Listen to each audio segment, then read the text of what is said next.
Hello, hello, good morning. I could show you the scene from my private jet. I Oh, see how that, nice. but I love it. So are most of you right now present in from the Western Branch area, or is it from all over the place? Just Jim and I are from Western Branch, really, Oh. and our club meets in Virginia Beach. Right. Our district runs all the way up to Fredericksburg, over to Roanoke and Lynchburg area, and then down to the state line. So we Very. cover 80% of Virginia. Okay. Wow. And we have a guest here today from Japan. Yukiko is here from Japan. Wow, all the way from Great. Japan. Good morning. Welcome. Thank you. I'm sure it's not morning for you over there. Yes, it's midnight. Yeah. Oh my gosh. Oh, wow. Well, That's we from- really thank you for staying up. Yeah, and Kayla is she's a member of our group in Virginia Beach, but she's in South Carolina. Zoom has really eliminated the geographical barriers. Yeah, Hmm. wonderful.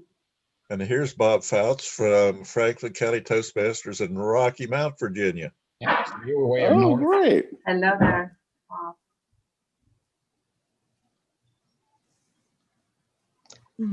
Right, well, it is 10 o'clock. We can get started. Welcome everybody to PG Articulators. Today is our open house. We have a special guest speaker today, Mr. Paul Artali. He is a work life and motivation expert, accredited speaker and author. I'd like to turn this over to our president, who you think he's here. Earl Reyes is our president right now, and I'd like to turn it over to him for any opening remarks. Yes, I am here. Thank you. So I'm really excited about today. I was so excited that I forgot how to tell time and actually logged into the meeting an hour earlier than I meant to. And then I was a little concerned when nobody had shown up before I realized, oh, it's not even 9 o'clock yet. So today we're going to run the open house like a typical meeting, with the exception of we have a guest speaker, Dr. Paul Artali, which many of us have had the pleasure hearing speak. So we're in for a real treat. Also at the end, we'll hang out, answer any questions that you may have. If you any questions about Toastmasters in general or about our club in specifically. So now I'd like to hand it off for Carla. You are a guest, is that correct? Yes, okay. Just wondering, how did you find out about us? There you go, I'm muted. Good morning, everybody. So I am in a local community group on Facebook called Western Branch Coming Together. And I have posted on there if anybody have recommendations for like Toastmasters like type of groups. And a few of the people in our community mentioned Mr. John, and he was kind enough to send me a link invite to come and check it out. So Okay, that's how I great. ended up here. All right. So for your benefit, a meeting typically consists of three main parts. So first is prepared speeches. Those are speeches that members give to complete an educational project. Next is table topics, which is impromptu speaking. The topics master will present a topic for discussion, and volunteers have 1 to 2 minutes to speak on that subject. Because there's no preparation, it's a good opportunity for guests to participate if they want, but it's not required. And then third is evaluations. Each of the prepared speeches has an evaluator assigned to give some feedback on that person's speech to help them as well as everyone in the meeting to improve. In the chat, I put a copy of the agenda, if you don't have that, as well as a little guest sheet that we give out that includes a little overview of Toastmasters as well as the different roles and the different types of speeches. So with that, oh, I'm sorry, I forgot Yukiko from Japan. You are a guest as well, or are you thought you were a Toastmaster? Thank you.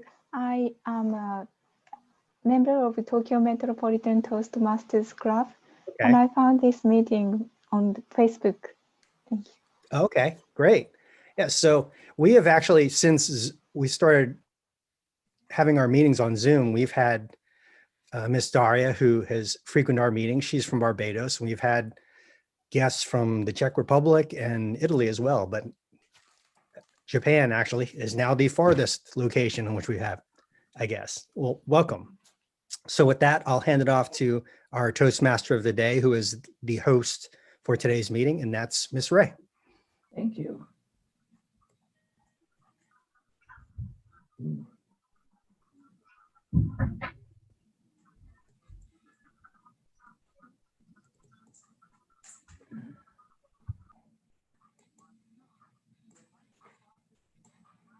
As Toastmaster of the day, I don't need to call the meeting to order because it already was by Earl. What we have is a topics master, Daria. Do we have Daria on the line? We sure do. Okay, thank you. Do you want to explain what topics master is? Absolutely. Thank you very much, Ms. Ray. Now, everyone, good morning to you. Table topics are the times that we have in modern day history to speak off the cuff on anything under the sun. You get to practice for 1 to 2 minutes, anything that I ask you. If you're willing or if you're not willing, we will soon find out and we'll have a ball. Back to you, Madam Toastmaster. Thank you, Daria. Our general evaluator is Toastmaster John. Would you like to explain what that is?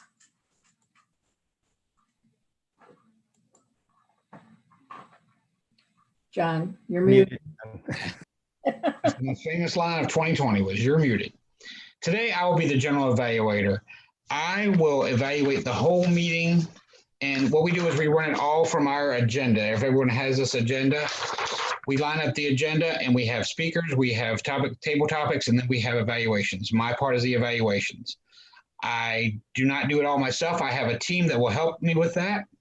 And first of all, I will have two evaluators for the prepared speeches. The first speech is by Earl Reyes, and Sean will be his evaluator, I believe. Hold on 1 second. No, Earl's first. Earl's a speaker, and Sean will be his evaluator. And then the next speaker is Danelle. Danelle, and we need an evaluator for Danelle because Tyler had to drop out. Do we have someone who wanted to evaluate? Daria, she's evaluating me. Okay, great. Thanks, Danelle. Appreciate that. I also have what I will refer to as my tag team. That's my timer, my eye counter, and my grammarian. My timer for today is Sean Carter. And Sean, if you'll explain your role. Yes. Good morning, Toastmasters and guests. As timer, I'll time the table topics and the formal speeches and the evaluation. I will also alert each speaker of the time that they have left using the green, yellow, and red cards, which denote specific time remaining. At the 1 minute mark, I'll raise the green card. At 1:30, I'll raise the yellow card. At 2 minutes, I'll raise the red card. Those giving speeches should limit their remarks to their specific speech times. Icebreaker speeches should be 4 to 6 minutes in length. At 4 minutes, I'll raise the green card. At 5 minutes, I'll raise the yellow card. At 6 minutes, I'll raise the red card. Most other speeches should be 5 to 7 minutes in length. At 5 minutes, I'll raise the green card. At 6, the yellow. At 7, I'll raise the red card. The individual evaluations should be between 2 and 3 minutes. At 2 minutes, I'll raise the green card. 2.5, I'll raise the yellow. At 3, I'll raise the red card. Thank you, Madam Toastmaster. Thank you, Sean. My eye counter for today, and listen up, Toastmaster, is going to be Michelle Gideon. Michelle, if you'd please explain your role for today. I'm working on my video right now, so bear with me. Greetings, Miss Toastmaster, fellow Toastmasters and guests. Today, my role is to be the AHA counter and the listen up individual. The purpose of the AHA counter is to note words and sounds that are used as a crutch or a filler word. During the meeting, I will listen for this and take note of it. Some of the examples are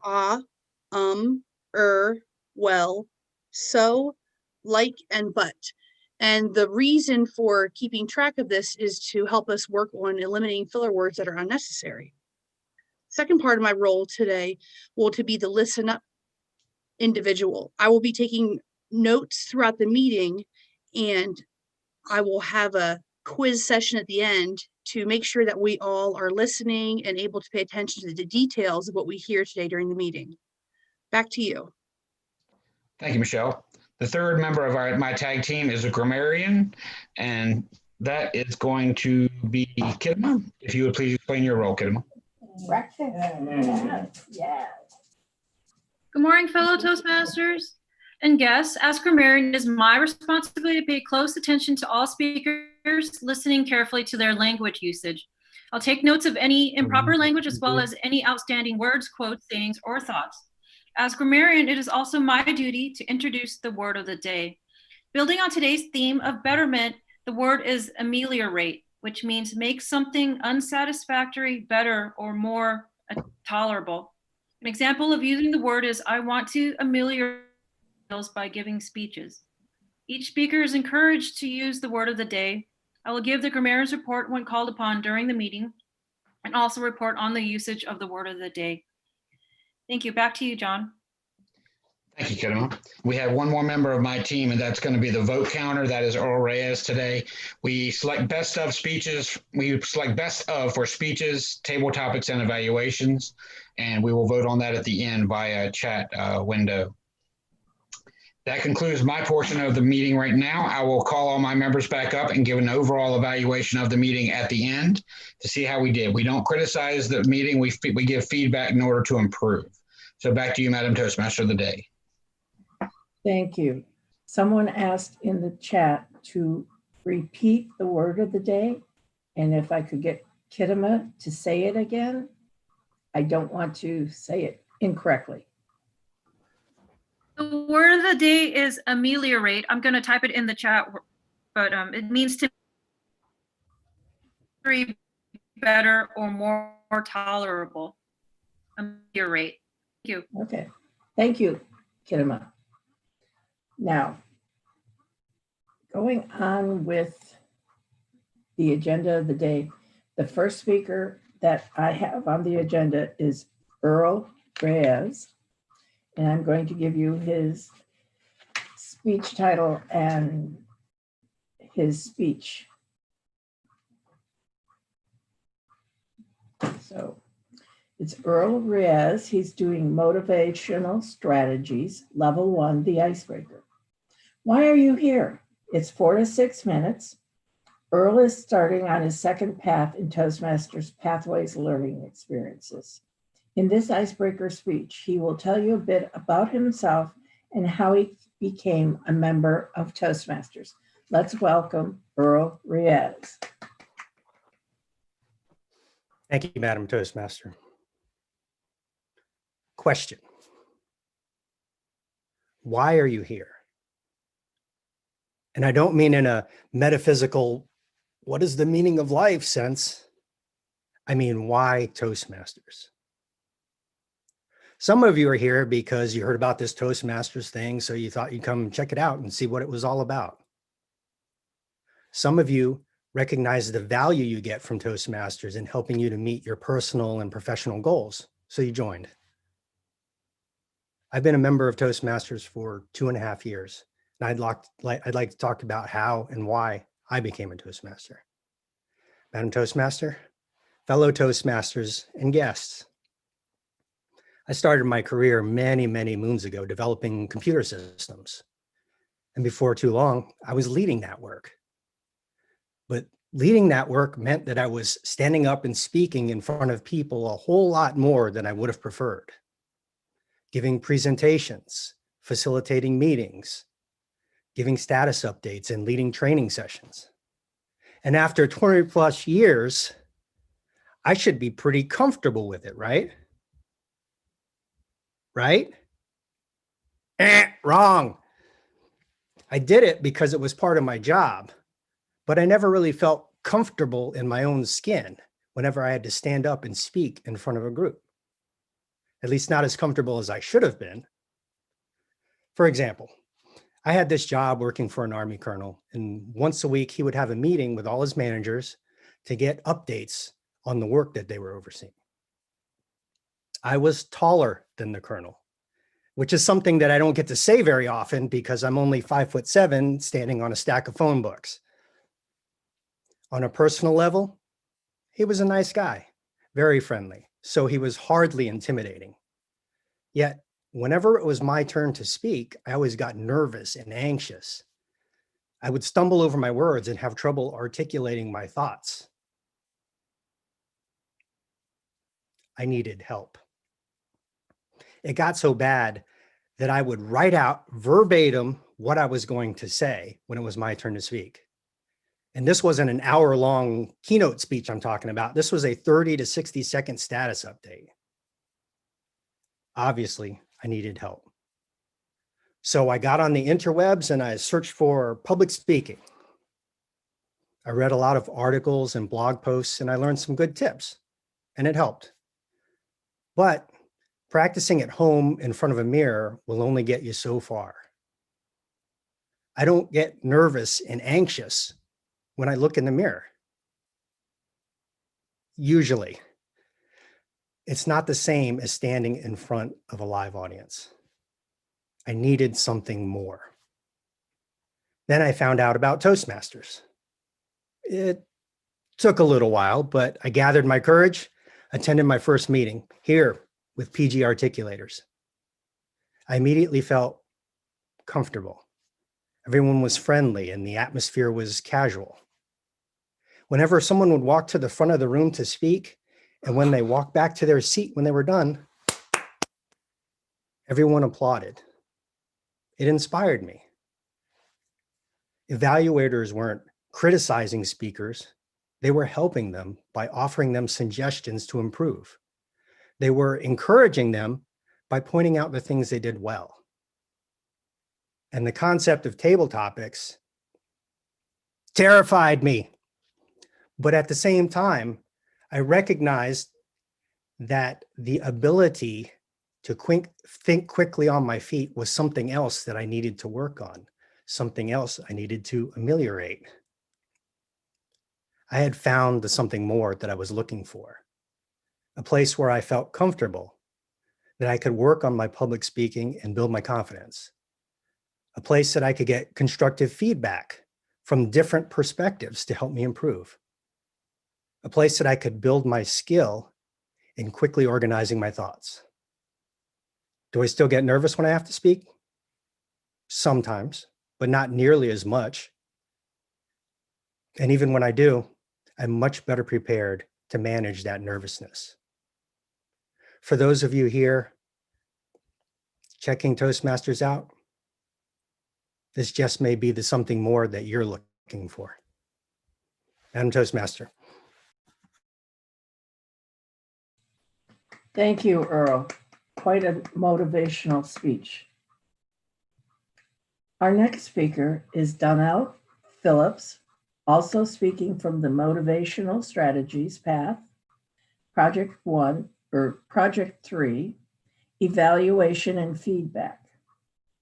I think we need to have a conversation. It will be 5 to 7 minutes. Donnell retired from active duty approximately 2 years ago.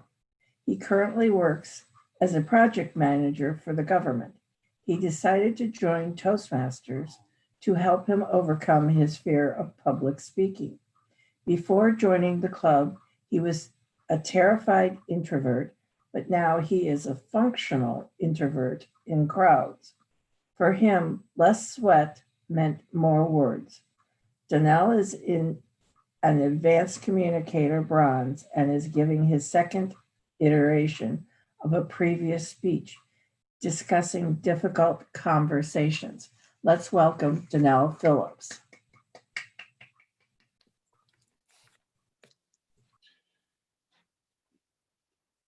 Toastmaster of the day, members and guests.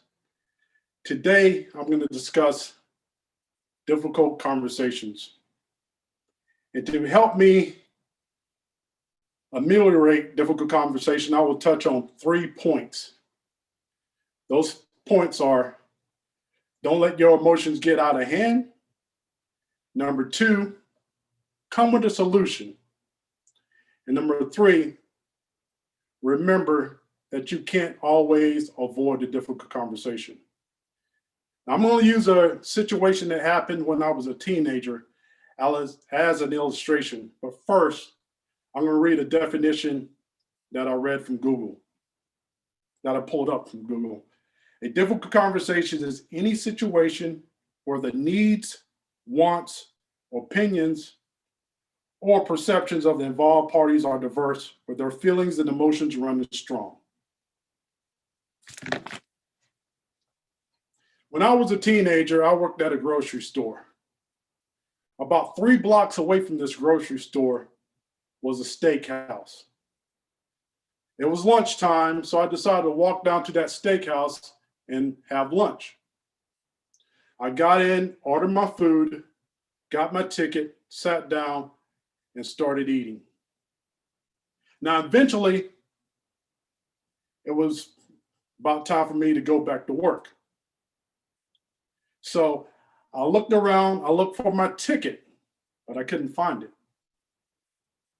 I looked under my plate, under the table. It wasn't there. So I was getting pressed for time. So I decided to get up, go to the cashier, and I just told her, I don't have my ticket. She said, no problem. What did you have? I said, I had a burger, fries, and a sweet tea. She said, okay, that'll be this amount of money. I gave her the amount of money. I told her, thank you. I was on my way.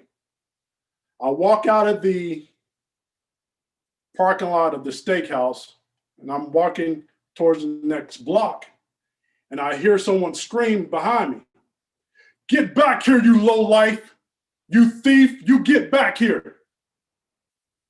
So I pause, and I turn around just to ensure, was this person talking to me?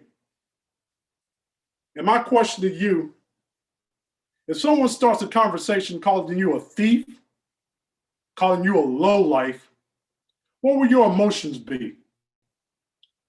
What will your feelings be at? They'd be probably running high, just like the definition states.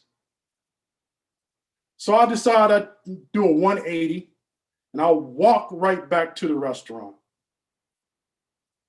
When I got inside the restaurant, the guy that accused me of being a thief, he was the bus boy, I assume. He was a grown man, and the manager, they were there, and they were just letting me have it.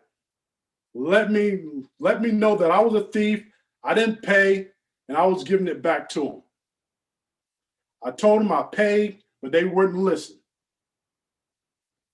Point 1, you can't let your emotions get so out of hand that you lose that communication link. We were yelling at each other, but there was no communications going on. That happens. 2 things that happen there. Well, like I said, you can't communicate well when your emotions are high. And the second thing, it can lead to some bad things. You see on the news, this young lady a couple of weeks back, I think she was 22. She accused this teenager of stealing her cell phone. She let her emotions get away from her.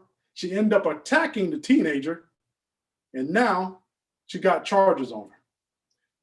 Come to find out, she left her phone in the Uber. Now, getting back to my situation, we're going at it. We're still going at it. And I just said, stop this. Number 2, offer a solution. I explained to them that this individual, this cashier, I described how she looked. I said, get her and she'll prove to you that I paid the money. They said, okay. They pulled someone off from the side, asked to go get this young lady. Now this is going on, obviously it's going on in the restaurant. All these people are looking at us. So finally that person that went to get the young lady came back, But the young lady has clocked out for the day. She went home. So I'm thinking, oh my goodness, the one person that could have cleared me is gone.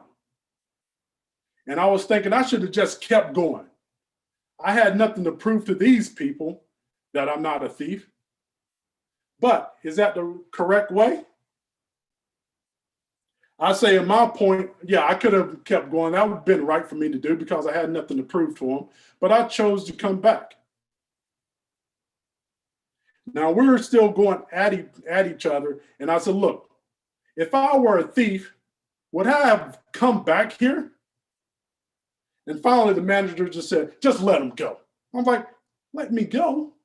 You aren't keeping me here. You don't understand. I chose to come back.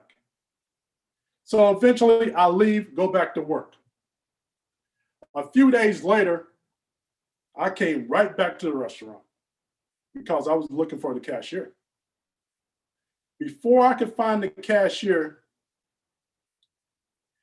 the busboy saw me. And he was like, I am so sorry. I'm so sorry. I apologize for calling you a thief. I was only doing my job. I accepted his apology, but it'd been great for it to happen that day. So when you're dealing in a difficult conversation, remember, don't let your emotions get out of hand. Come up with a solution.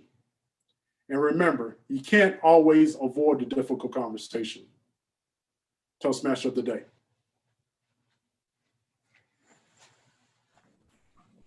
Thank you, Donnell. Good speech. Now I'd like to call on Earl Reyes to introduce our guest speaker. Earl? Okay. Are you ready to take a step in the right direction and be better in 2021? Today's speaker is an expert in helping people break through challenges and live their best lives. Dr. Paul Artale, DTM, accredited speaker, is a motivational speaker, author, and life coach who loves to work with Toastmasters. Paul began his speaking career telling the story of how he overcame physical disability to achieve his dream of playing college football at the University of Toronto. This is told in his signature keynote, Hit Hard, 3 must-have mindsets to break through challenges, which is presented to international audiences.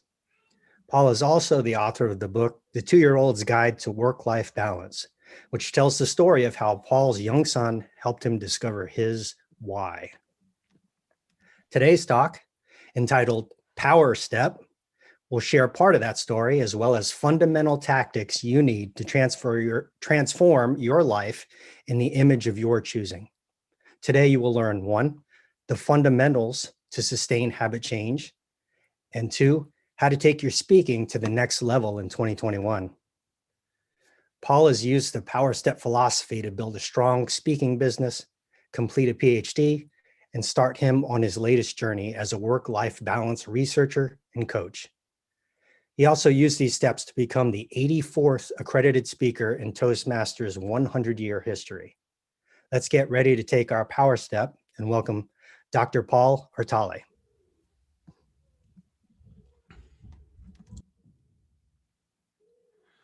Want to start with a question, and I want you to put the answer to this question in the chat box. So for those who are at your keyboard, maybe need to pull out your mobile devices, get ready. So here's the question. Are you ready to up your game in 2021? Put yes or no in the box. Let's go. Of course, lots of yeses. This is the easy question, right? Lots of yeses. Every once in a while, someone gives me a no, and hey, I can respect the honesty. But let me give you a follow-up question, okay? You want to up your game.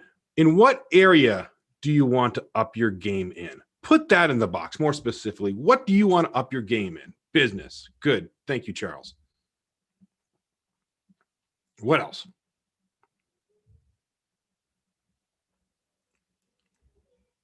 Personal peace, confidence. Love it. Let's keep them going. This one requires work-life balance. Thank you, Earl. Toastmasters and speaking, of course, that's why we're here. Professional skills, working with peers. Let's get a couple more in the box. business, career, weight management. I am on that weight management piece with you there, Daria. Let me tell you.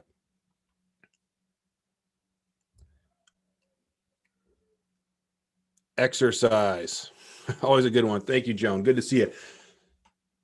We all want to up our games, and we all have areas that we want to up our games in. Now, you can type yes in the box, nod, give me a thumbs up. It doesn't matter how you do on this question, but say yes or just give me an affirmation if you ever feel overwhelmed as you're trying to start these journeys, right? Like you have these things, right? Like I'm seeing the thumbs up.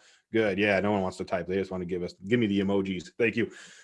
Right? So it's overwhelming. Of course it's overwhelming because when we start our journeys, we always see the end goal, which is fantastic, right? You read books like Covey's 7 Habits. They always say begin with the end in mind. And that's amazing. You need that end goal, but the end goal can sometimes be 89 steps away from where you're at, that it sometimes seems like, you can't get there. And so the best way to get there is to just break it down to small chunks. This is where the power step philosophy comes in. This is where in my life, I've learned that whenever I'm trying to go after a new endeavor or try to up my game in another area, that really I have to start with a power step. Now you're asking, Paul, what the heck is a power step? Power step comes in my world. It's a football term. In football, it is the first step a player takes on any given play. And the step itself is really small. It's like 6 to 8 inches. It's like tiny, right? It's a tiny, tiny step. But out of that step gives the player the ability to look at what's going on in the field, to change his direction or go off on the mission that they're supposed to on that play. It's foundational. Without a power step, you can't generate the momentum you need to accomplish the play. If you don't take the power step, you're flat-footed and you get knocked on your butt, right? If you take too long of a step, you might totally put yourself out of position. It's kind of like cheating, right? You think you know the answer, and if it's wrong, you're really off. So you got to take that first foundational power step when you're moving forward.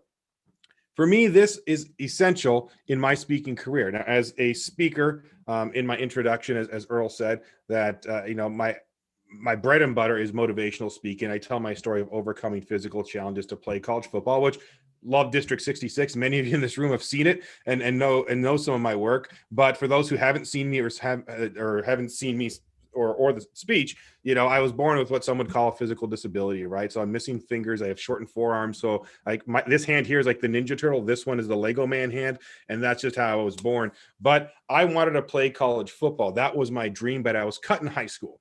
6 years later, I walk onto a college football team. I make the roster, I play, and I accomplish my dream of playing college football. Now, it's a great story. Clearly don't have the time to really tell it in depth here, but looking back I'm always asking myself in my playing career, what did I learn so that I can apply that to my life? Because that for me was like the pivotal moment in my life. That really changed the direction of my life. And when I was done playing, I've been called the Canadian Rudy, but I did not get carried off the field in my last play, right? Far from it. And so I was trying to make meaning of it. And I always said that I would, number one, never let others dictate what my future was going to be. And number two, that I was always going to consistently revisit moments like this to keep learning from them. And it was just 2 years ago, just before COVID, that I was starting to think about what's the next phase in my life is becoming, beyond becoming a successful speaker. And that for me ventured into coaching. And it looked so big and daunting. I said, well, how am I going to get there? And again, I went back to football. I remembered those days on the field with my head coach, Coach Howlett, and just take the first step and identifying the first step in the journey. So that's what we're going to do here today. In the time I have with you, I'm going to give you 2 pieces of the power step puzzle and how you can apply them in your life. 2 really simple pieces that you're going to do. So we're going to start with habit formation. Now, habit formation to me is one of the most foundational parts of taking your power step and moving forward. So I'm going to share my screen right now. There it is, right? So here's the first piece, right? Solidifying your habits. Now, if we're going to talk about solidifying habits, we probably want to reference some sort of material. And I'm a work-life expert, not a habit expert. And so Power of Habit by Charles Duhigg. If type yes in the box if you've read it or even just heard of it, right? Maggie's already starting to type. I can see it. It's right. So The Power of Habit, great book. This is all the science and all the process you need for habit formation. If you really want to go in depth, great book. It's also available in audio, widely distributed. Get it at the library. Save yourself a couple bucks. And so habits come into three phases, right? There's the cue, right? Something that gets you thinking or ignites an emotion. There's the action, right? Something that you do. And then there is the reward. All right. And the thing is, when we're talking about habit formation, we want to attack this part, right? It's the action piece that we want to think about. So let's take a very common Toastmasters example. I'm going to give you a common cue in the box. I want you to put what often the action is. You're coming to the end of the meeting. Your general evaluator, your VP Ed, your president, whoever does it in your club comes to the lectern or podium, depending on where you sit on that debate, and they say, all right, we have a speaking slot open next week. Who wants to talk? Cue. That's the cue, right? We need a speaker. What is the action? Now, you can speak from personal experience or just your club, whatever you're comfortable with. What is the action most people take? Grab it. Thank you, Perry. Perry's going to grab it. Silence. Thank you. Step up, Maggie. I'm in a group of motivated Toastmasters here. I love it. Look, John says, look away. They avoid it, right? We look away. That's the action, right? It's look at my phone, right? I gotta check what's going on my Facebook, right? And my Insta post, right? So that's the action, right? So, and think about that, how frustrated some people get every time you go to, that happens in the meeting and it's like, oh, here we go again. We're going to ask for a speaker. Everyone's going to look away, right? There's this thing. It's because we haven't reformed the action. Now, I'm not going to talk about how to reform like your club's habits. That's a whole other piece. But from a personal standpoint, if you're the person that wrote, I look away, I don't take it, I try to avoid it, whatever that is. My question to you is, why don't you step up? We established earlier that you want to step up your game. We established earlier that you have an area of expertise. So my challenge to you is to reform that action, that if your current action that's not getting you the result is to look away, if we're talking about speaking specifically, then you have to change that thing. So that action. So in this case, that would be to step it up, right? To go off and do it, to make some sort of new habit, right? So that when that cue comes up, you're going to get it. Because the reward is, right, like the reward we want is usually, it's a good feeling, right? So right now we're feeling good because we might be avoiding the speech, right? Like we're avoiding fear. We want the reward to be like, yeah, I'm doing this and then I'm going to go on stage and I'm going to learn from it and have a positive experience, right? But that doesn't happen without changing the action that's associated with it. Now I'm going to give a quick example out of my book. Has nothing to do with speaking, all right? Has nothing to do with speaking, right? My book, here it is, A 2-Year-Old's Guide to Work-Life Balance. It's kind of ghosting, so there it is. It's a bear, and that was just a failure. So it has nothing to do with speaking, and it has everything to do. So some people in the chat box said that they were, health was one of the things they wanted to improve on, right? And so for me, when I used to work as a college administrator, I would work very late nights. And I would have very stressful nights. I would work with the student government. I would do like all these policy things and try not to get the university sued. So 10 o'clock rolls around. I've had a bad day. Usually at 9:30, I was yelled at for something. And I'm angry and I'm driving home. And between the emotion of being angry and seeing 2 exits before my house, the exit as exit 128 off of I-69 in Michigan here. And you see the billboard with McDonald's, Arby's, Wendy's, the whole like the cornucopia of fast food, right? Well, boom. My action is I'm going to go off that off ramp. I'm going to go get myself some food and I'm going to go, I'm going to go, my reward, what I want my reward to be is some sort of good feeling, right? I want to feel better about myself. So I'm going to use food to do that. Well, clearly there's lots of health implications when you're doing that 2, 3, 4 times a week, depending on what you're doing. And that was really bad. And at that same time as this was at its worst, my son every day would give me an apple, right? He would call it a work apple. And he'd say, Daddy, take your work apple. And I would take my work apple. And the thing is, I don't really like apples. I'm more of a pear guy because they taste better and I look like one, right? So I would take this fruit and I would put it there and I would always leave it in the drink holder of my car. And I remember coming home one day and looking at the drink holder and seeing 4 apples in the drink holder somehow piled and mashed in there and 4 Big Mac boxes on the passenger seat. And at that moment, I thought, I need to change what I do. I need to change my action in this process. And for me, that was monumental because it like dawned on me. So now I figured like, okay, I'm stressed. How am I going to overcome this stress in my speaking, in my health thing? So I looked at it again. What are my cues? I'm upset. I see the off ramp.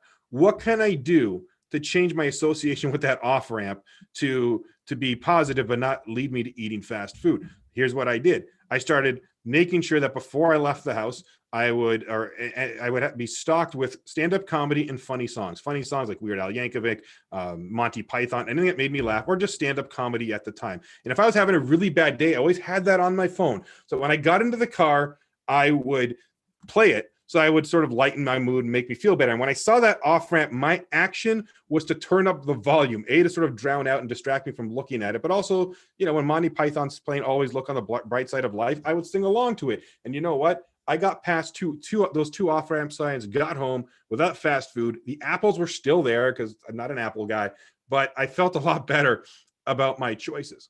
So I'm going to ask you again, when you have your cues, right? Think about what different action you need to take to get to the same reward or a better reward. Because I felt better, right? My stress went away, and I found a healthier, more productive way to do it.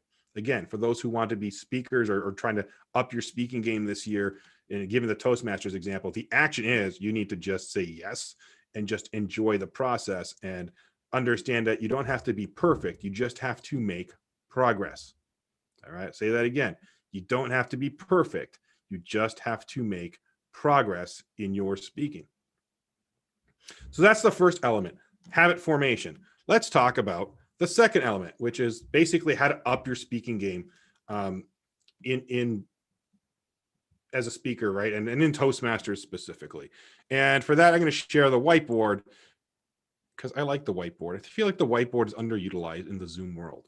And so I'm going to share the whiteboard. I'm just going to type two things. We're talking about upping your speaking game. There's really two types of folks you need to bring in to up your speaking game, aside from changing this habit that we talked about, right? So I want you to think about in your speaking journey or anything you're going after, right? I want you to think of people who work with you, and I want you to think about people who advise you, okay? Work with you and advise you. Those are the two elements you need. You need people who work with you. What I love about a Toastmasters club is that you have 20 people, 30 people, whatever that magic number is, who potentially can work with you on your journey, right? They are people that can help you. You can bounce ideas off of. They are people that are allies and thought partners, and you need those folks. And for those that are maybe trying to get successful in business or other endeavors, you also can look at them as folks that you might hire to be experts for you. Like I have a new web page expert, right? Like she works with me, right? Even though it's a monetary relationship, but she does a really good job. It's a great relationship to help me get to my next level. And then there's those who advise you, right? Those are your formal mentors, right? We have mentors in Toastmasters, but they can be coaches that you bring on board. They can be seminars you go to, but people who have expertise who can help point you in the right direction, right? My speaking game on stage and off stage didn't get better until I brought coaches on to advise me and let me see things from a different perspective, from an objective perspective, right? And now conversely in my career, I do the same thing, right? People bring me on board to advise them, to coach them, to be better speakers, to start their speaking business. And right now, a lot of it's like work-life balance, so people aren't burning out, especially in this day and age, right? So again, think about those two folks. Who are they, right? When you're done with this workshop here today, when I'm done speaking, I want you to take a moment and think about who are those that you want to recruit or already have that work with you, and who are those that you have or want to work with who can advise you, because you need both at some point, and preferably at the same time. You kind of need them so you can figure out what the different pieces and roles they're going to play in your life. Here's the last thing. I'm going to put a slide here on the screen, and I'm going to stop my share. I'm going to stop one share and start another one. And I'm going to give you, I'm going to put on the screen what I'm going to call a transformation statement. So get ready to type again. And I want you to think about where you want to take your life. How we started this presentation is I want to go, is what do you want to up your game in? And this is what I want you to fill in the blank on, all right? This is going to help frame it for you. This is the transformation statement. I want to go from blank to blank so that I can blank. All right. What are those blanks for you, right? You want to go from where to where so that you can what? So take a moment, take a reflection, and when you're ready, put it in the chat box.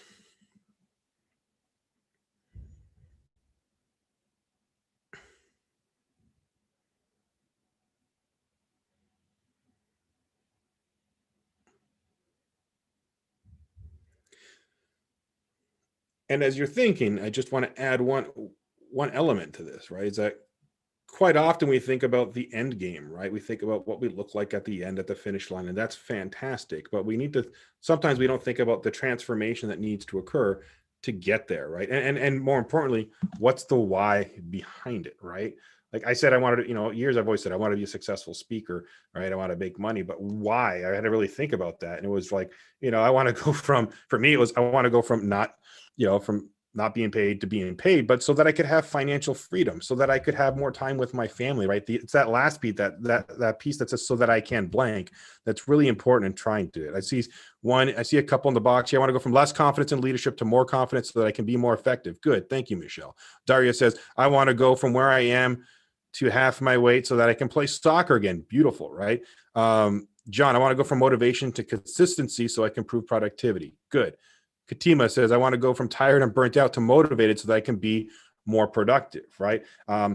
I love that. And as I work with people in the work-life realm, right, they want to go from burnt out, they want to go from chasing time to having control over their schedule so that they can, feel accomplished, so they can feel rested, so they can have more time with their family. I love those kinds of statements. Here's the last one from Perry.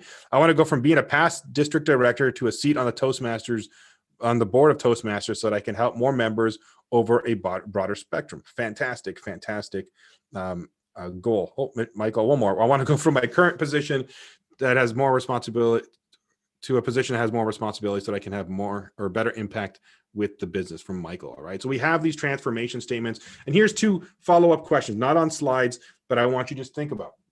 I want you to think about the first one, which is, why is this important to you? Okay. Why is this important to you? Sometimes you've already put it in the statement, sometimes you have not, but why is this important to you? And second, think about what is the first baby step you need to take? What's the power step you need to get there? Okay. What's the power step you need to get there? Speaking of work teams and advising and all that stuff, I know a lot of folks in this room, but some of you don't. I'd love to stay connected. So at the very least, creep your colleagues' Facebook pages and find me and Facebook friend me. But if anyone wants to stay in touch with me or talk through some of these transformation, I'm putting my link in the box. Just go to my website, fill in the contact form, and I'll do the rest. But you can subscribe to my newsletter. And if you want to know more about the Power Step philosophy, it is a free ebook. I just give it away to people because during this pandemic, I just wanted to give back to folks. So if you're interested in that, just fill out the contact form and we will get rocking and rolling with that. And I would love to stay in contact with you. I'm also available on all the different social medias. Here's the screenshot of it. I'm on LinkedIn, active on LinkedIn, of course, Facebook, Instagram, Twitter, and there, of course, is my website. Again,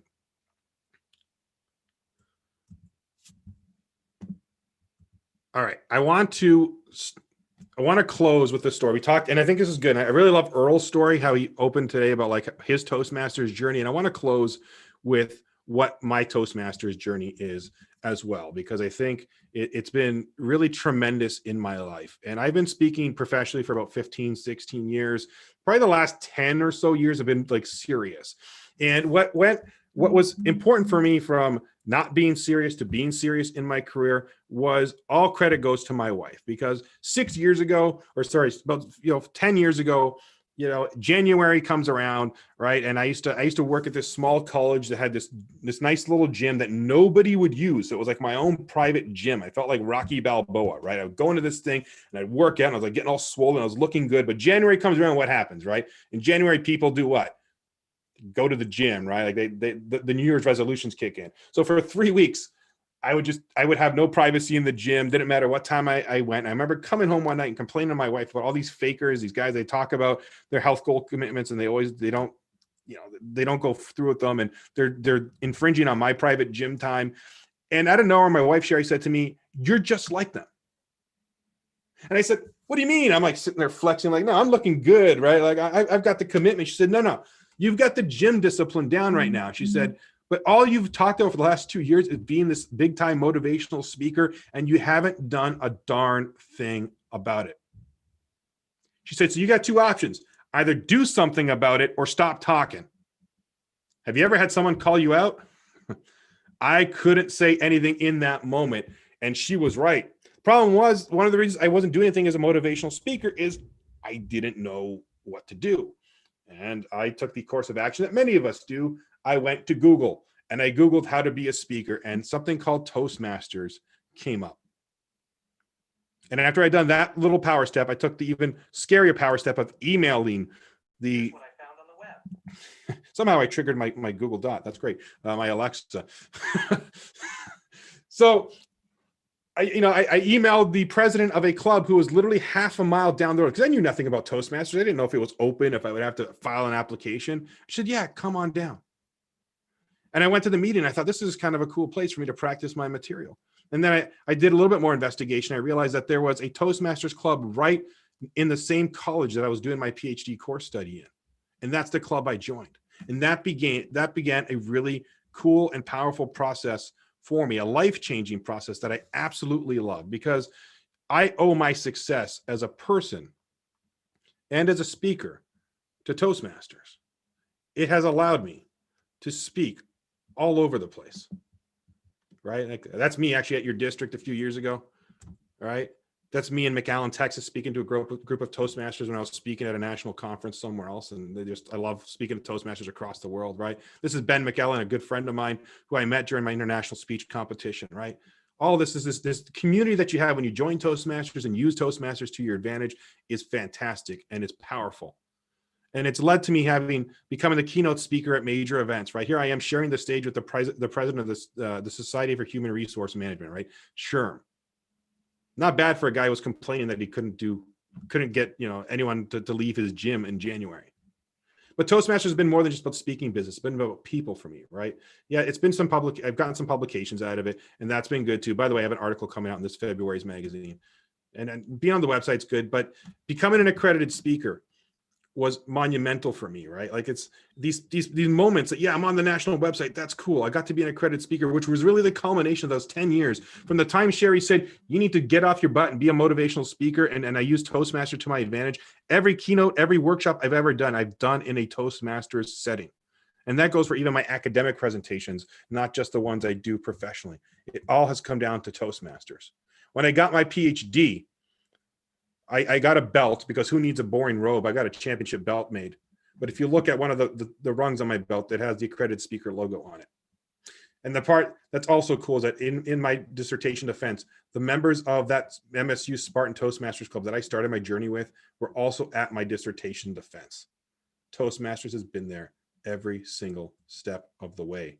The first time my parents saw me speak live was at the international speech competition. After 8 years of speaking, they'd never seen me on a live stage. It was through Toastmasters that they were given the ability and the venue to do that, because it was an inclusive environment where they could come and they wanted to see Chicago. So it was like a win-win situation. And of course, now I'm training the next generation of Articulators. That's my son speaking or walking around on stage before I went live at a gig. All right. All that because of Toastmasters. So whatever it is you want to do in your life, I'm going to tell you two things. Number one, use this great organization to help you get there, whether it's as a speaker or in business. It is there to help you, and it will help advance you if you use the system. If when people ask for help, or who wants to do a speech, or who wants to help lead something, that you step up and take the action when you hear that cue, because the reward will come back to you 10 times. And second, whatever it is in your goal, identify what your next power step is, and then have the courage to take it. And if there's any way I can help you on your journey, I am more than happy to. Thank you so much, everybody. You have been awesome. We will chat later.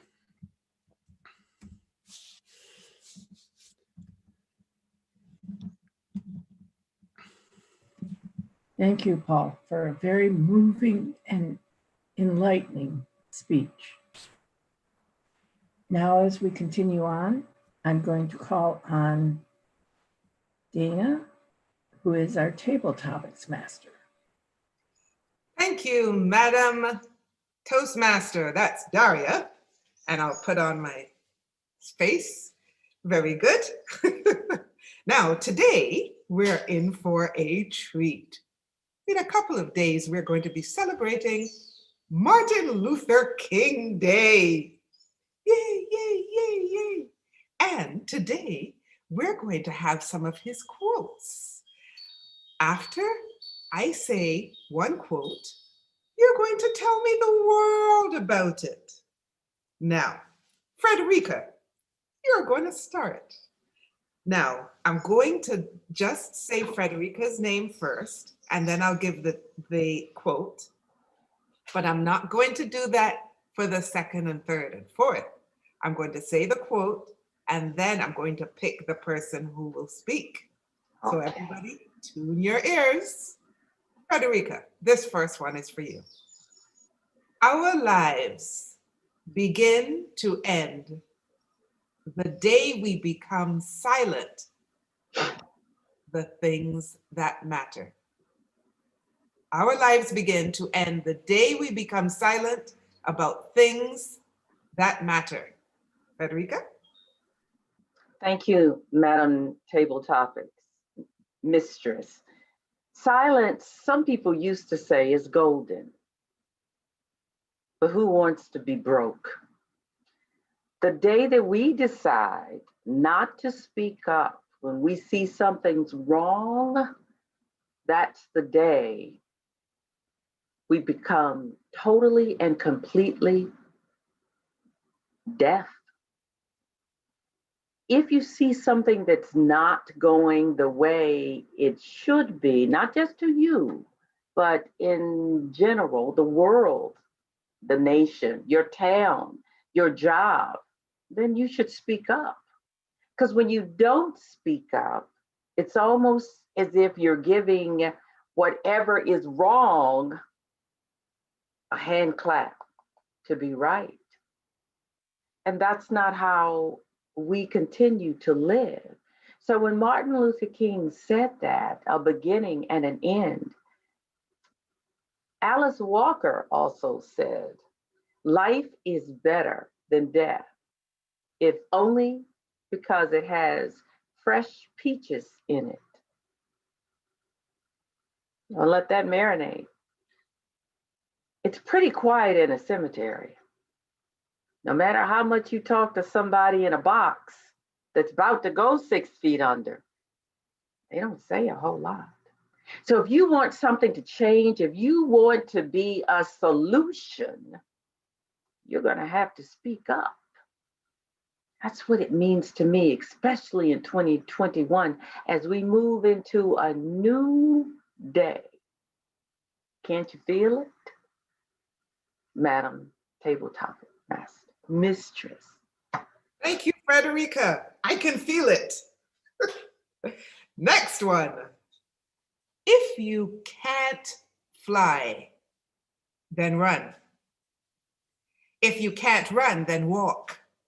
If you can't walk, then crawl. But by all means, keep moving. Carla.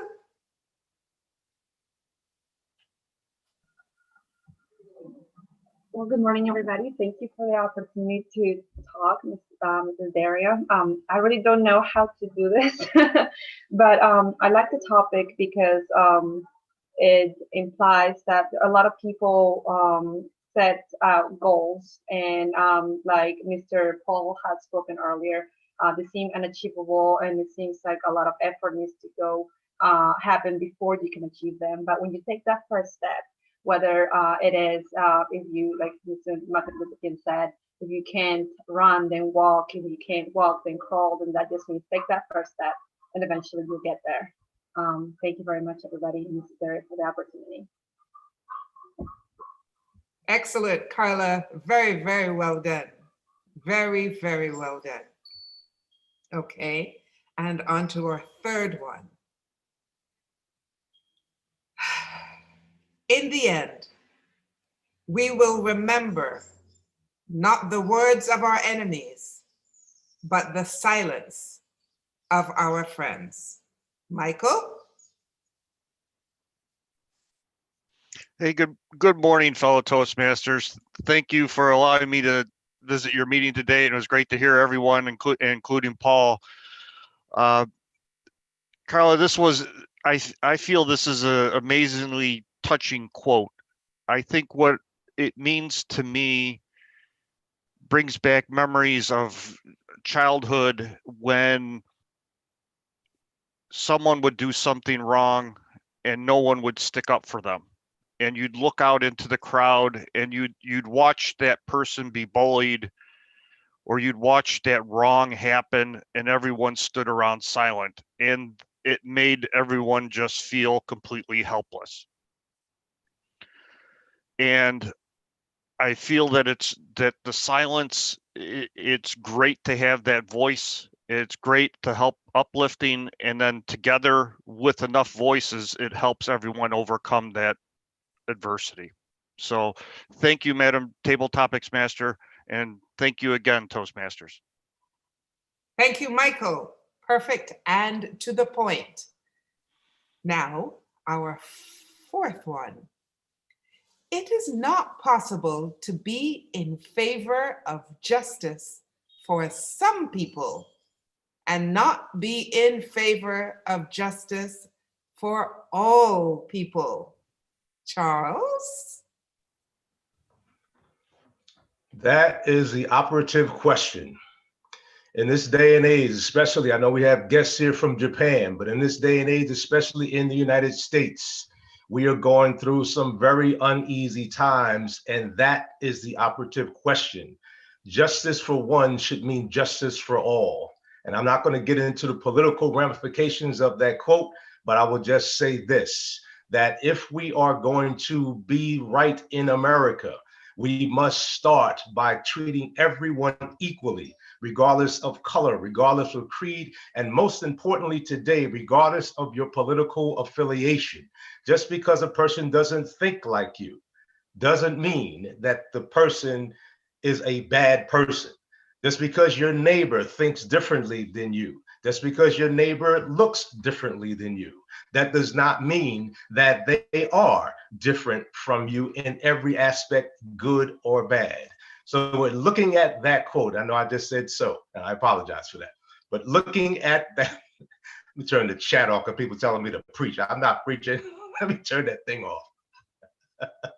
But overall, the underlining message in that quote from Dr. Martin Luther King is that if we are truly going to abide by what the founding fathers said in their creed at the beginning of this American journey, that every person is created equal, then therefore we must treat every person equally, regardless of how different they may be from you and me.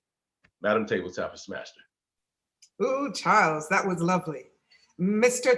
Timer, I'm not seeing you. Do I have time for two more?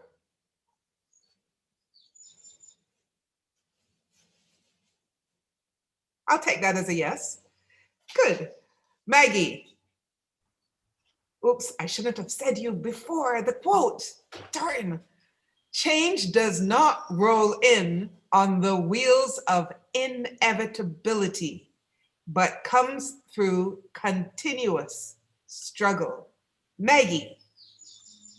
Good morning, fellow Toastmasters and guests. Change is inevitable. It's actually one of my favorite things to talk about because I believe we all have the opportunity to embrace change, and there are so many opportunities. And I just gave a speech about the choice is yours. How are you going to accept change and embrace it? It happens every day from the moment you wake up in the morning. Do you wake up with a good thought, or do you grumble that you have to go to work?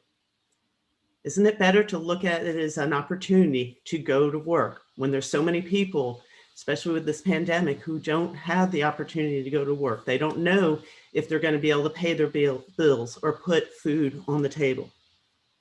It's being grateful that you have coworkers who want to work with you, who are going to help you no matter what. I work in healthcare, and it's a challenging time for us right now. And it's my coworkers who help me get through the day by working together as a team. This past year, I went through some difficult changes in my life. I made choices, some of which were very difficult. It was my friends and Toastmasters who helped me get through those changes. It was stressful, but I knew I could rely on my friends. We all have that opportunity to look for the silver lining in things and to make a choice to accept those challenges, Yes, it's easy to want to walk away. It's easy to say, no, not me. It's easy to say somebody else is going to do this. But change is where we grow. And if we all embrace those opportunities and step up, make those choices to accept what is inevitable, change is going to happen. And it's up to us on how we take that opportunity to grow and to help others in our journey. Madam Table Topics Master. Maggie, phenomenal. Thank you so much. And the last one. Let no man pull you low enough to hate him. Jim.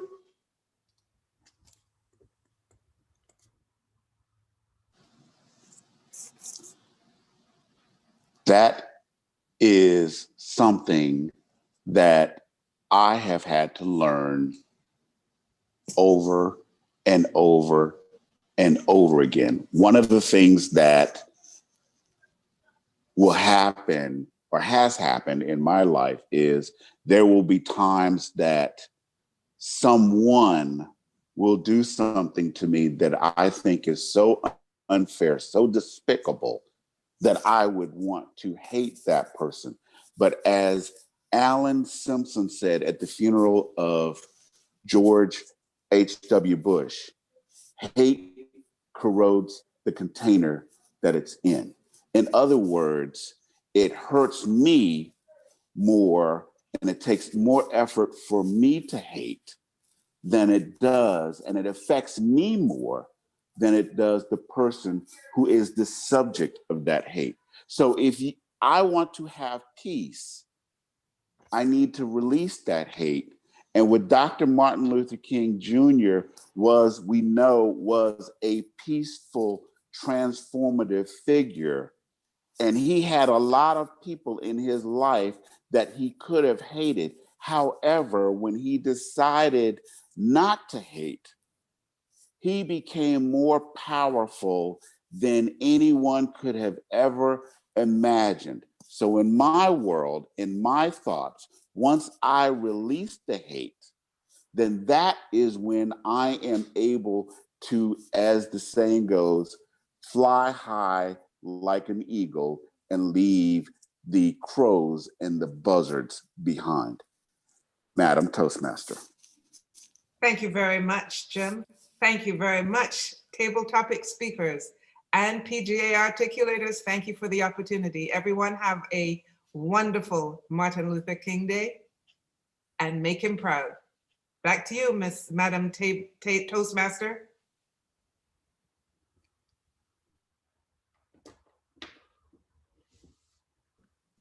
You're muted, Ray.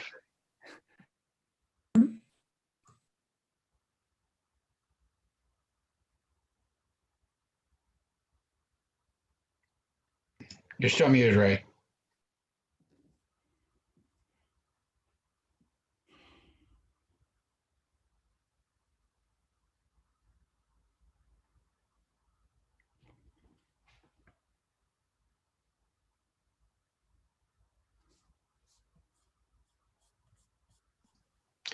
Ray, you're muted.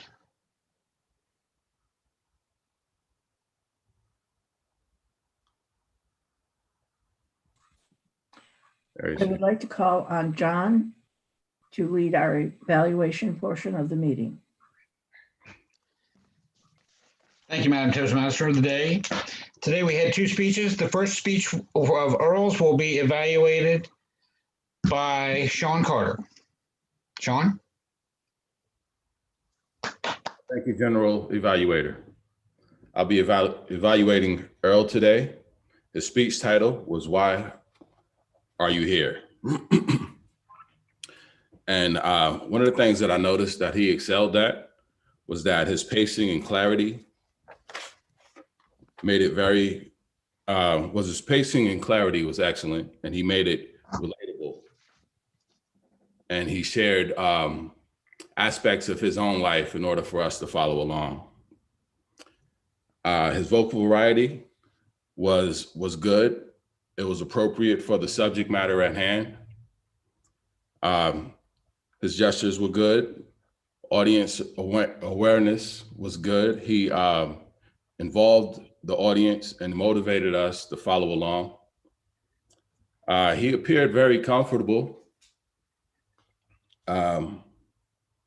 He shared his personal journey, which kept our interest. And he pretty much inspired us all to join and stay in Toastmasters.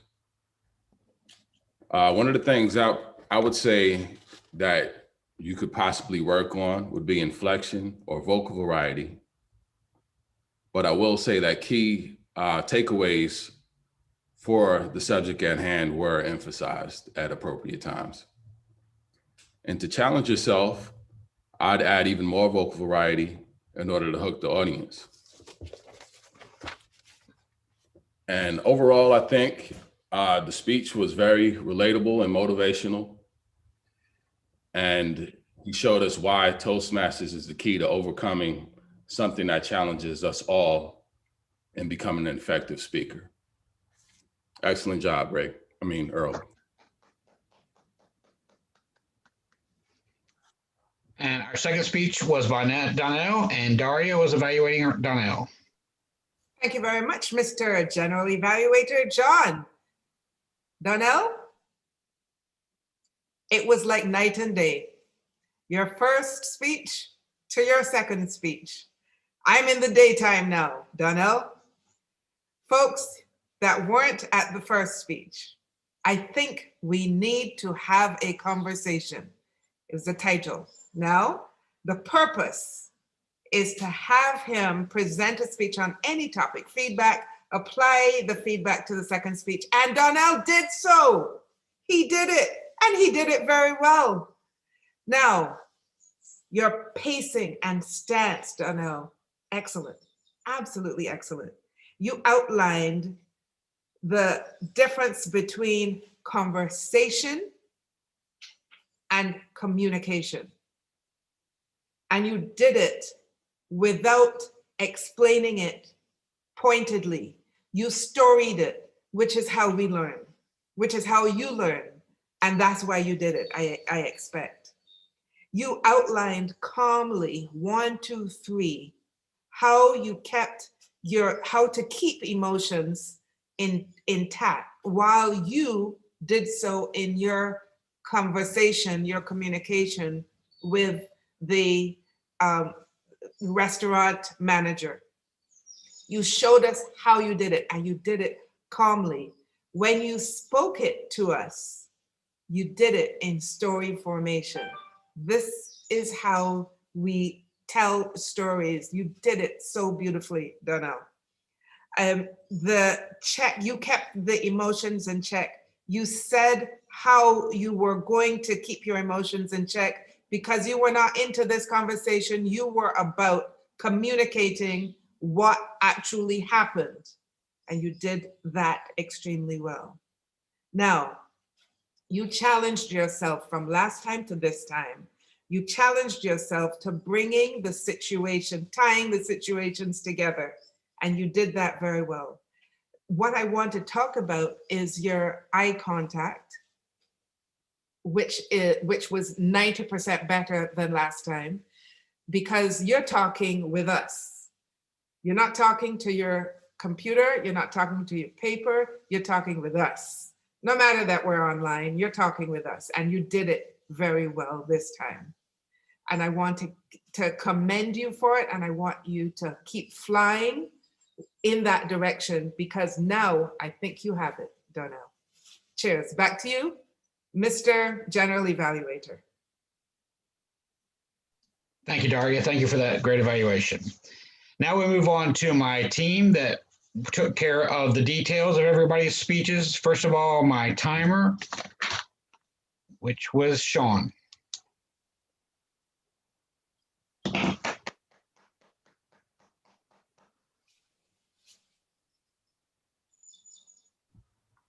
All right.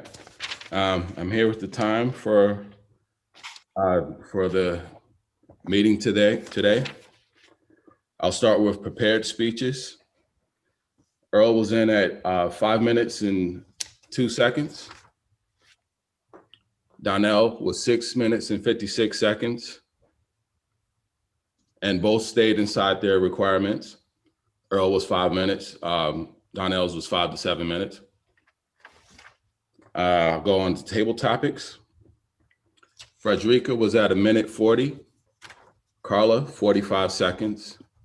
Michael, 1:15. Charles, 1:42. Maggie, 1:54. And Jim, 1:54 seconds. And evaluations, Daria was in at 2 minutes and 25 seconds. And myself, I missed, but it seemed pretty short. And that sums it up. Thank you, Sean. Great job. Next, we'll move on to our eye counter, which was Michelle. Good morning, Mr. Evaluator and guests, fellow Toastmasters. Some of the filler words or inappropriate words that I noticed today were Ray used so one time. That was not in the correct place or form.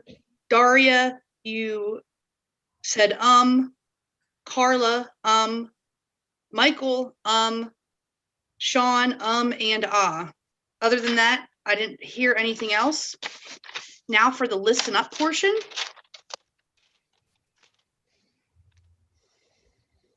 What was the title of Earl's speech? Anyone? Why are you here? Okay. Great. And when he had to talk for the first time and he was really nervous and freaking out about it, what was the short time frame that he actually had to talk for at work? 60 to 90 seconds. 90 seconds. 30 to 60 seconds. Seconds. Yep, 30 to 60 seconds.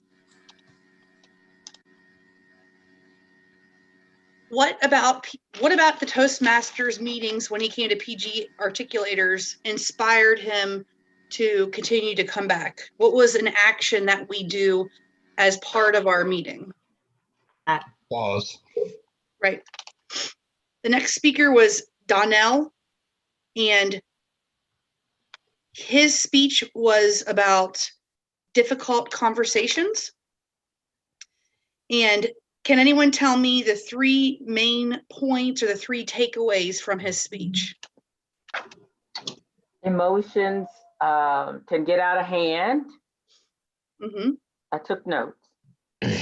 Offer a solution. Mm-hmm. And the reality is sometimes you're going to have difficult conversations. Good job. When Donnell went to the steakhouse during his lunch break, what job or where did he work at that time? Store. What kind of store? Grocery store. And who from the restaurant ran out calling him a thief? Bus person. Bus boy. All right, now we're going to go on to Paul.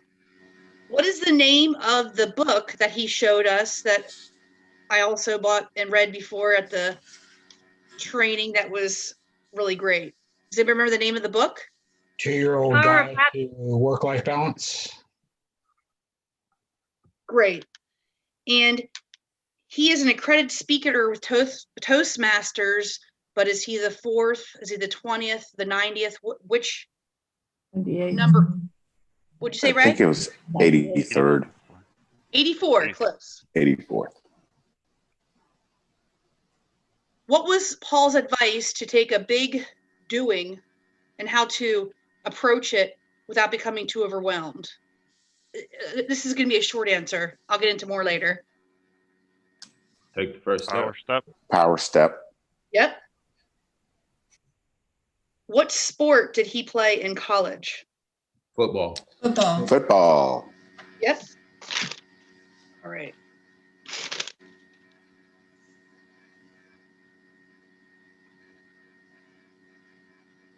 About 10 years ago, his wife, and what was her name? Sherry. Sherry.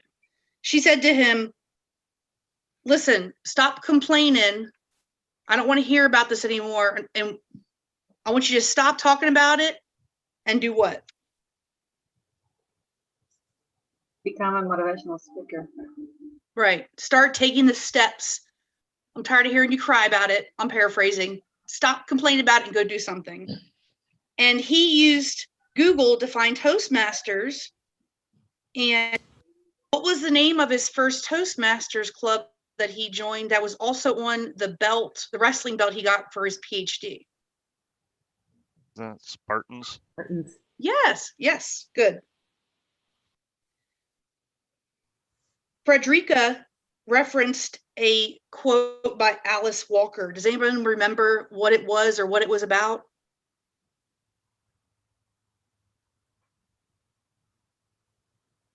Life is better than death only if it has fresh peaches.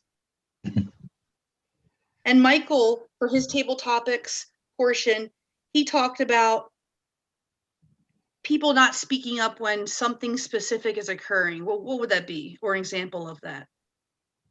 Bullying. Yep.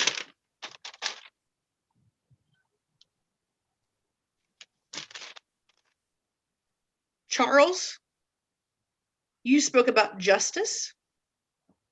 And what, does anybody remember the quote that Charles gave that just had 3 words and it talked about justice? How about this? Justice for blank. All. Correct. All.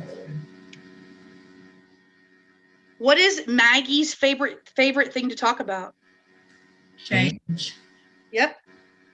And who recently helped her through some difficult changes that she underwent in her life? Her Toastmasters family. Friends. Right. Jim referenced a quote that Alan Simpson gave at George Bush's funeral. Does anyone know what it was or what it was about? Hate corrodes the container. Yep, great. That's all I have. Thank you. Back to you, John. Thank you, Michelle. And then our grammarian and word master for the day is Miss Kidema. Kidema, if you give your summary. Thank you, General Evaluator. For the word of the day, ameliorate was used by Donnell once. I didn't hear anyone else say it. For grammatical use, I didn't notice anything that needs improvement or anything wrong. A lot of good use of words and quotes throughout the meeting today. Earl used facilitating, gathered my courage. Donnell, in your introduction, Ray had said functional introvert, which I can highly relate to. Do a 180 and walked away, let emotionals get away from her. Those are all used in your speech. Paul, you use a lot of M words like generate momentum, pivotal moment, monumental. You don't have to be perfect just to make progress, and that's very motivating to me. Frederica, I liked it when you said, I'll let that marinade. And other things. Charles, you said abide by Founding Fathers Creed, which I don't know how you pulled that out real quick on your own, but that sounded really great. A lot of other things as well. I don't, but I'll get back to the meeting. General Evaluator, back to you. Thank you. Thank you, Kidema, and thank everybody for the meeting. This was a great meeting. It was a great open house. I appreciate everyone being here. My overall evaluation of the meeting is, I know our guests didn't see this, and I know all the Toastmasters did, but we forgot to do the Pledge of Allegiance at the beginning of the meeting. Completely dropped the ball. I opened the meeting, and that was on me. So we normally do the Pledge of Allegiance every meeting. That's right on the agenda, and I missed it. So we'll work better on that. We had a member drop out 1 hour before the meeting this morning too, but as Toastmasters, we show leadership and we jump in and take those roles when we need to so the meeting proceeds. Our guests, again, didn't see that, but that's how Toastmasters operates. That builds the leadership part of Toastmasters. It's just not about public speaking. Our table topics are great from Daria, all the way from Barbados. We had some great guests here. Appreciate your participation if you did. I know my philosophy, and I said it, is participation is not mandatory, and sometimes it is. So I apologize if you felt like you put on the spot. I do want to mention that it's kind of a kindred spirit thing I see every week. We don't have a theme in this meeting. Some clubs do, but a theme evolves every time if you look around. Our word of the day was ameliorate. Paul's speech was about getting better. Earl's speech was about getting better. Donnell's speech was about getting better through things. All of our table topics with King's quotes also worked on people getting better by thinking stronger. And that's the leadership of Toastmasters. I really appreciate everybody coming together today. I'm going to take a step aside for a quick, because I am the vice president of membership for this club, and this open house was to create a membership drive of some degree. We have a couple of honored guests here today. We have Maggie Gahagan. She is our program quality director, part of our trio for District 66. We have Michael Doyle, who is our District E or Division E director. He's just under Maggie in our division. We have Jim Kennedy, who is our area director for this club. We also have Michelle Gideon, who is a member of our club, officer in our club, and an area director for a different area. We also have a couple of formers that can be mentioned. Perry Neal's former past director, district director, and Charles Gates, former region advisor, and I'm sure everything else in the district as well. I'd like to thank our guests, Kukio from Japan. I'd like to thank Daria coming from Barbados, and Carla just from around the corner from me. And of course, all of our District 66 folks, Bob, Frederica, Charles, there's everybody else I mentioned. Robin's here. Thanks everybody for coming. So we are an organization. One thing I'd like to say about Paul's speech was I joined a gym about a year ago, and I haven't seen any results so I'm going to go down there this year and see what's going on. Paul talks about that first step, and I always consider Toastmasters. This is my analogy of Toastmasters. It is a gym membership when you join. You get out of it exactly what you put into it. When I go to that gym, I'm going to get something out of it. But if you don't go to Toastmasters, you don't put any effort into it, you don't get anything out of it. It's a complete volunteer organization. Maggie, who is number 2 in the district of our 3 leaders, there's no compensation for what she does. There's no compensation for Mike's other than personal development. And we're all surrounding ourselves with people who are doing personal development to make ourselves better. Just like Earl said, you can stand in the mirror and talk all day, but you don't get better unless you're getting feedback and encouragement from other people. That's my stump speech. Other than that great meeting, I'd like to turn it back over to the Toastmaster of the day, Ray. All right. Normally at this time, Tyler takes over and sets up the meeting for the next meeting. I don't know if I have access to that site where he plugs in the names. We're a little shorthanded relative to members right now, so I will reach out to everybody offline. All right. Thank you, Mr. President. And I think we had a very good meeting. We had a very fine speaker that graciously spared his time with us. I believe everyone took away something that helped, either giving them ideas or reaching out and having you explore some of his further readings and his work. I have heard him in person several years back, so he's as good via Zoom as he was in person. And that's really difficult to do because you're looking at a flat screen. And I've noticed it in a lot of meetings, and I'm a member of 3 clubs, so I do this frequently. But I hope everyone had a good time. And if anyone needs to say anything at this point, you're more than willing to take over. Earl or John? Okay, so first off, I'd like to share the results from our best of voting. So for best speaker, we have Donnell. Good job. Best table topics, Charles. And then for best evaluator, Daria. Great job, everyone. It was a lot of good speeches today. I was really impressed.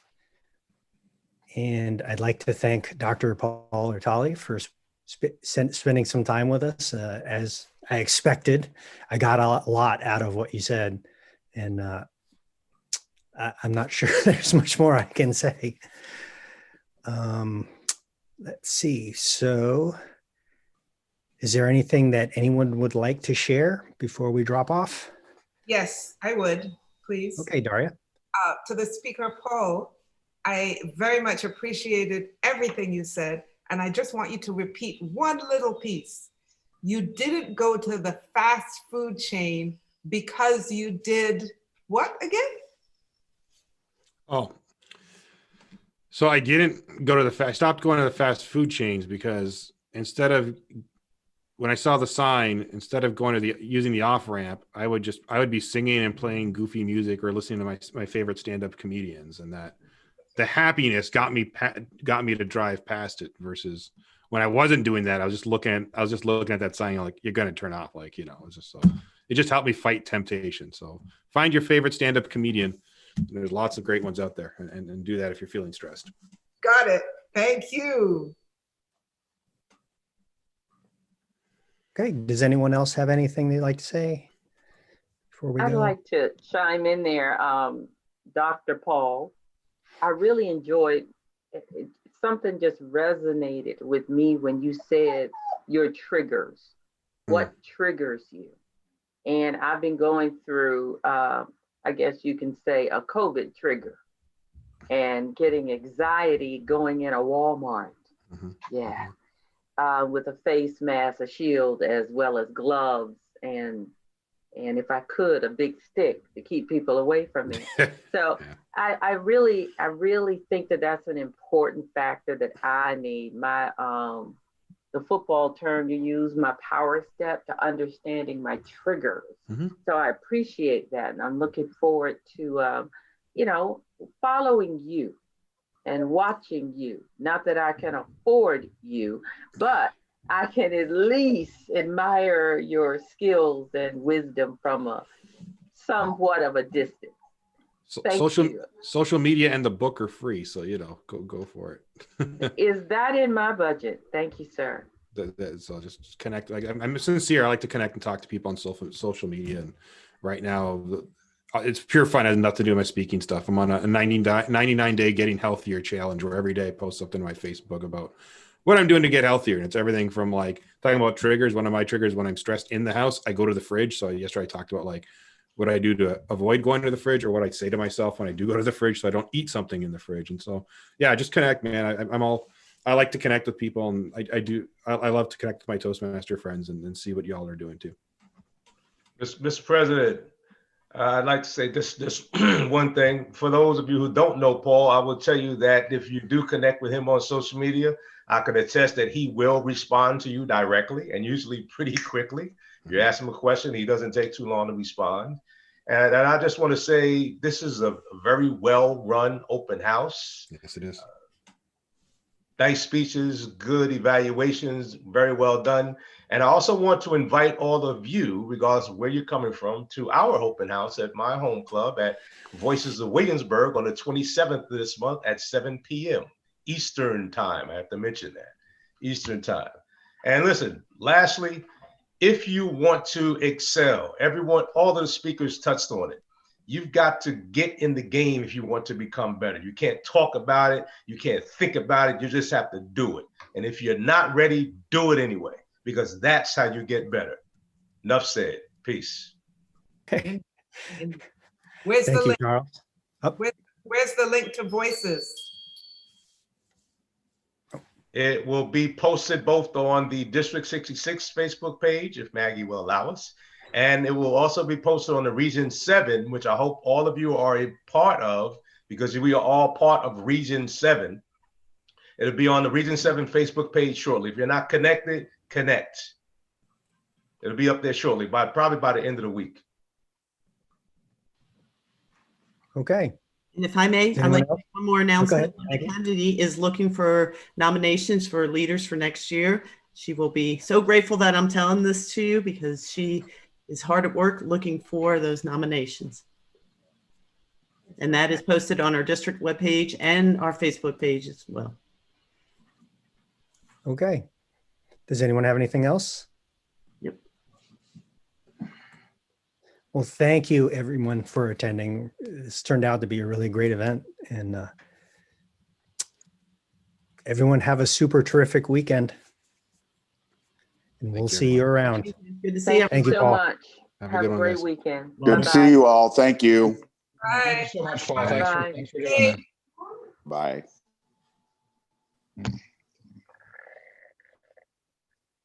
Griselle, are you ready to sign back up? There you are. She went. Ah, there she goes. I am. Great. I'm trying to get my son on board too. Awesome. Good. Yeah. Is he there? Griselle, is he there with you right now? He's upstairs. You should make him come down here right now. I know how you are. Yeah. Derek. Derek, come here, baby. He's 21. I call him baby. So do you? This is my son, Derek. I want him to join the Toastmaster. Hi, Derek. Hey, Derek. I used to work with your mom, but now I work at a different office. Yeah. She needs your help. She wants to come back to Toastmasters, but she'll only do it if you do it with her. What do you think? You can do it from your bedroom. The Toastmaster is to be able to how can I say it? To be able to speak in the group. Well, he's really good at it. He said he's not, but he's really good at it. Okay. It's policy. That's what I was looking at. He said he's nervous, but I don't think he is at all. He's really We all get nervous. That's normal. Alex, wait, you're not. Your name's. I'm thinking that's your husband. Your name's not Alex. What's your name, sir? Kid, son. Derek. Derek. Are you going to school right now? Yeah, I'm in school. I'm not in classes right now, though. he goes to TCC. Okay, so do you have any of your classes on Zoom? Like my daughter has, like I think her biology classes or something weird. No, he's not doing it right at this moment. Okay. What do you want to do when you graduate from college? I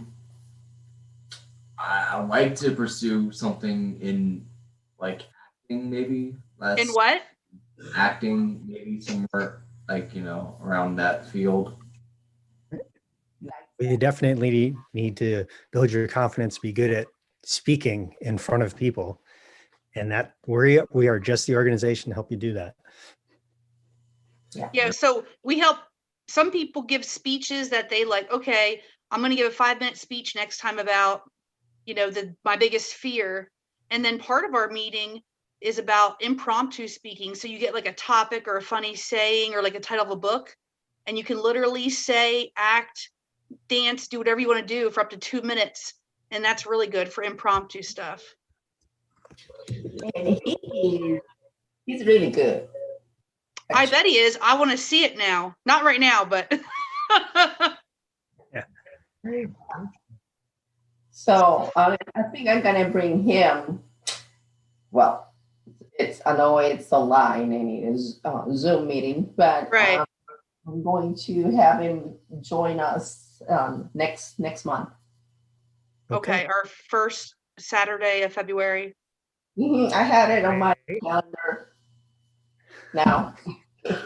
Do you know how I'm not bossy, but I'm bossy. Do you want to join now, both of you, so that you can stop it? Griselle knows how I am. Do you want to join now so that you have 2 weeks to look at the online portion and get wrap your head around it? You can say no. I was doing something right now. You can join and then go back. How long? How long will it take him? To do what? He's in the middle of something right now when I called him, but how long will it take to join? It doesn't. We don't need him. He can go back to his room. Because I know mom's going to give the information that we need.